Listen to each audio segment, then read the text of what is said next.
Assalamualaikum warahmatullahi wabarakatuh. Di jalan berbagai macam rupa, pergi berjalan mencari itik. Ayo kita belajar IPA, materi cahaya dan alat optik. Berikut adalah tujuan pembelajarannya.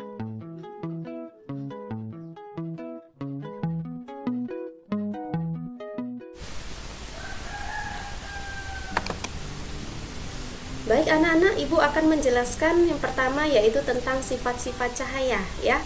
Baik, di sini ada beberapa macam sifat cahaya, langsung saja ya.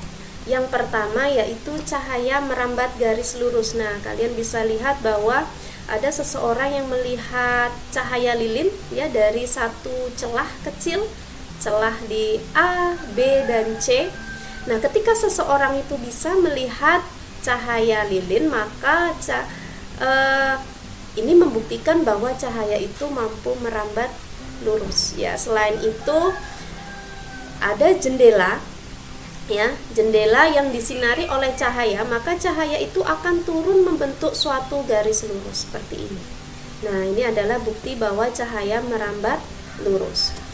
Yang kedua yaitu cahaya dapat dipantulkan. Nah, kalian bisa lihat di sini ada suatu gambar ya, ketika cahaya senter dikenakan pada satu bidang, maka cahaya senter tersebut akan dipantulkan kembali.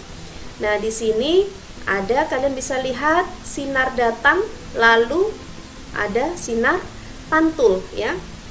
Nah, di sini terlihat ada sinar datang dan sinar pantul, di mana sinar datang akan membentuk sudut datang ya terhadap garis normal. Selain itu, sinar pantul juga akan membentuk sudut pantul terhadap garis normal. Nah, ini adalah sifat yang kedua, yaitu cahaya dapat dipantulkan. Untuk sifat cahaya yang ketiga, yaitu cahaya dapat diuraikan ya. Contohnya adalah peristiwa pelangi ya, terbentuknya pelangi.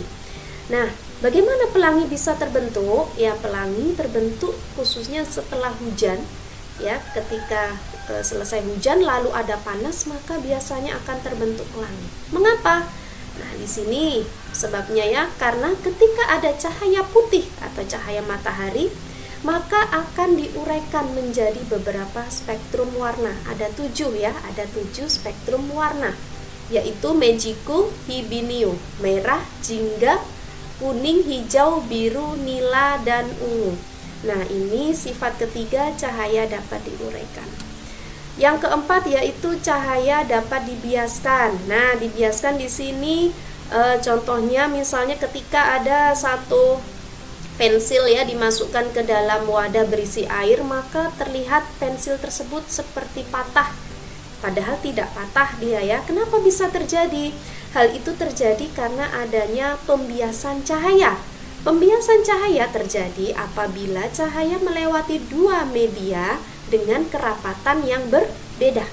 Nah, ketika pensil dimasukkan ke dalam air, maka cahaya dari media yang kurang rapat masuk ke dalam media air yang cenderung lebih rapat, maka bayangan akan mendekati garis normal seperti itu. Jadi ini adalah membuktikan bahwa cahaya dapat dibiaskan ya. Oke, yang kelima, sifat cahaya yakni menembus benda bening.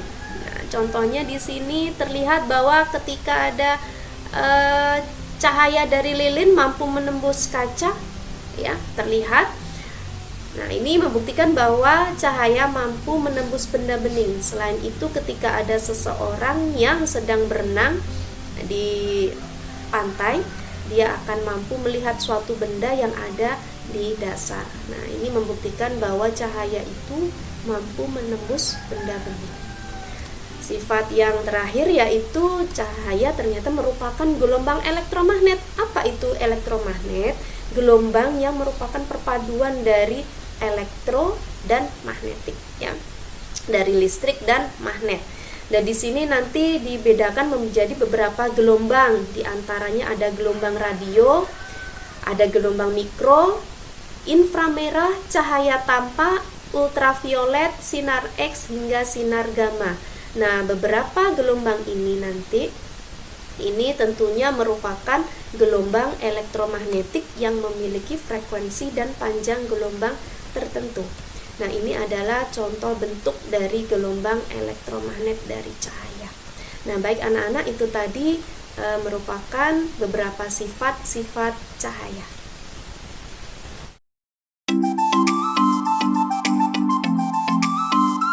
Untuk selanjutnya, Ibu akan menjelaskan tentang pembentukan bayangan cermin datar ya, pembentukan bayangan pada cermin datar. Nah, kalian lihat coba. Di sini ada gambar ya, ketika ada seseorang yang sedang bercermin di depan cermin datar ya. Nah, ternyata orang tersebut membentuk bayangan ya, membentuk bayangan di sebelah kanan ini ya. Nah, jika ketinggian seseorang itu 1,5 meter, maka bayangan yang dibentuk oleh cermin datar juga sama, yaitu 1,5 meter ya, seperti itu. Nah, bayangannya bersifat maya ya, artinya dia ada di belakang cermin ya, ini. Oke, lalu kita lihat di sebelah kanan. Di sini uraian dari gambar tersebut adalah ketika ada benda ya yang posisinya berjarak S cm di depan cermin datar, maka benda tersebut akan membentuk bayangan ya dengan ketinggian yang sama ya dengan benda aslinya ya, S, dengan jarak yang sama, yaitu S aksen ya, S aksen. Nah, di mana bayangan ini sifatnya adalah maya, yaitu ada di belakang cermin datar ya. Jadi jarak benda sama dengan jarak bayangan untuk cermin datar. Itu adalah salah satu sifat dari cermin datar.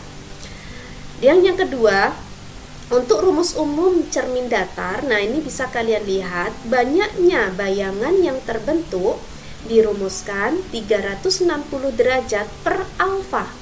Alfa ini adalah sudut apit oleh kedua cermin, lalu -1.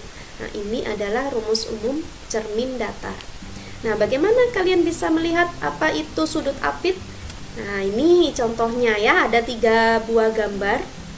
Ya, di sini ada 120 derajat. Nah, bisa kalian lihat ternyata ada satu gambar, ada satu benda yang di depan 2 cermin dengan sudut apit 120 derajat.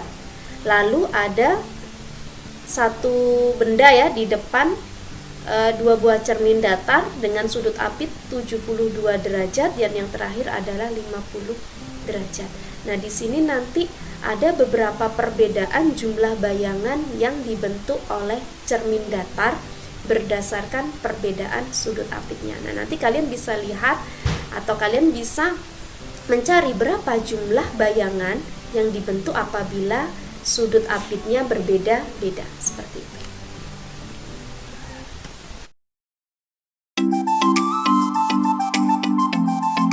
Sekarang bisa kalian lihat cermin cekung, permukaannya adalah cekung seperti ini ya. Di sini di depan cermin cekung ini ada ruang 1 antara O dengan fokus ya, ini ada ruang 1, lalu antara fokus dengan titik kelengkungan cermin cekung M ini ada ruang 2, dan ada ruang 3, ini adalah ruang yang lebih besar dari titik kelengkungan M, ini ruang 3. Jadi ada 3 ruang ya, ada ruang 1, 2, dan 3 ya. Lalu di belakang cermin ini adalah ruang keempat. Nah, kita harus kenali dulu ruang-ruang pada cermin cekung. Oke, di sini bayangan pada cermin cekung. Bagaimana pembentukan bayangan pada cermin cekung? Nah, kalian bisa lihat apabila bayangan tersebut apabila benda tersebut ada di ruang 1 ya, kalian lihat jika benda ada di ruang 1 antara O dan F, maka sifat bayangan yang terbentuk adalah maya, tegak, dan diperbesar. Nah, maya ini nampak di belakang cermin ini maya, tegak dan diperbesar. Ya, itu apabila bendanya ada di ruang 1. Nah, sekarang apabila benda di ruang 2 antara F dan M. Nah, bagaimana sifat bayangannya? Sifat bayangannya ada di ruang 3 ternyata ya, yaitu nyata, terbalik dan diperbesar. Nah, ini apabila benda terletak di ruang 2 dari cermin cekung. Nah, sekarang bagaimana dengan benda yang letaknya ada di ruang 3? Nah, apabila benda terletak di ruang 3, maka bayangan yang terbentuk oleh cermin cekung yaitu sifatnya nyata, terbalik dan diperkecil. Nah, terlihat di sini yaitu nyata, terbalik dan diperkecil. Nah, ini apabila benda berada di ruang 3. Nah, sekarang bagaimana apabila benda tersebut persis terletak di titik pusat kelengkungan cermin di M. M ini adalah pusat kelengkungan cermin, sedangkan F ini adalah fokus. Bagaimana sifat bayangannya? Maka bayangan yang terbentuk adalah bersifat nyata, terbalik dan sama besar dengan bendanya. Nah, bisa kalian lihat ya, anak-anak di sini bahwa ketika benda tersebut terletak di titik M, ya, titik pusat kelengkungan cermin, maka bayangannya adalah bersifat nyata, terbalik dan sama besar. Nah, ini adalah sifat-sifat bayangan pada cermin cekung. Nah, bagaimana dengan rumus umum cermin cekung? Bisa kalian lihat di sebelah sini ya. Di sebelah sini. Nah, bagaimana sekarang rumus umum cermin cekung? Nah, bisa kalian lihat di situ bahwa perbesaran bayangan itu setara dengan jarak bayangan per jarak benda atau tinggi bayangan per tinggi benda. Untuk rumus umumnya 1/S ditambah 1/S aksen sama dengan 1/F, di mana S ini adalah jarak benda, S aksen adalah jarak bayangan dan F adalah jarak titik fokus cermin.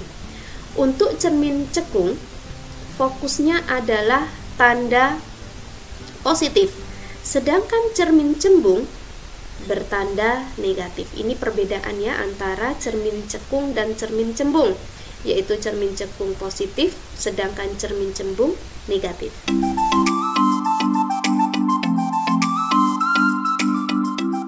Baik anak-anak, sekarang kita lanjut ke cermin cembung. Ya, di sini penjelasan singkatnya yaitu apa itu cermin cembung? Ternyata cermin cembung ini berbeda sekali dengan cermin cekung, ya. Nah, kalau cermin cekung itu bersifat mengumpulkan sinar atau konvergen. Nah, sekarang kalau cermin cembung ini bersifat divergen. Divergen itu artinya dia menyebarkan berkas sinar. Ya, di sini cermin cembung. Ya, kita lihat ini adalah di depan cermin, sedangkan ini adalah di belakang cermin. Ya, nah ketika ada cahaya datang mengenai cermin cembung, maka sinar-sinar yang mengenai cermin tersebut itu akan dipantulkan kembali dan disebarkan. Ya, nah di mana pemantulannya itu seolah-olah berasal dari titik fokus yang ada di belakang cermin cembung. Nah, bisa kalian lihat di sini ya. Nah, sinar-sinar yang mengenai cermin cembung maka dia akan dipantulkan kembali. Nah, ini sifatnya menyebar ya. Nah, dipantulkan kembali ke segala arah. Nah, seperti itu. Ini adalah sifat dari cermin cembung, beda dengan cermin cekung ya. Kalau cermin cekung bersifat konvergen, mengumpulkan sinar ya. Nah, di sini pembentukan bayangan pada cermin cembung bisa kalian lihat ketika ada ada benda yang letaknya jauh. Nah, maka benda tersebut ya akan bayangannya mengenai pada cermin cembung. Nah, maka jika bendanya jauh, pembentukan bayangannya adalah di belakang cermin, sifatnya tegak. ya, dan diperkecil. Nah, bisa kalian lihat di sini bahwa bayangan yang dibentuk oleh benda yang jauh dari cermin maka dia sifatnya bersifat tegak, ya, lalu diperkecil dan bersifat maya, ya, karena ada di belakang cermin. Nah, bagaimana jika bendanya dekat? Jika benda dekat, maka bayangan yang dibentuk adalah, ya, dia lebih besar dari bayangan sebelumnya, ya, lebih besar dari bayangan sebelumnya, lalu sifatnya maya karena di belakang cermin dan tegak. Nah, ini adalah perbedaan apabila bendanya jauh dan benda dekat, ya. Ini pembentukan bayangan oleh cermin cembung. Nah, bisa kalian lihat perbedaannya, ya.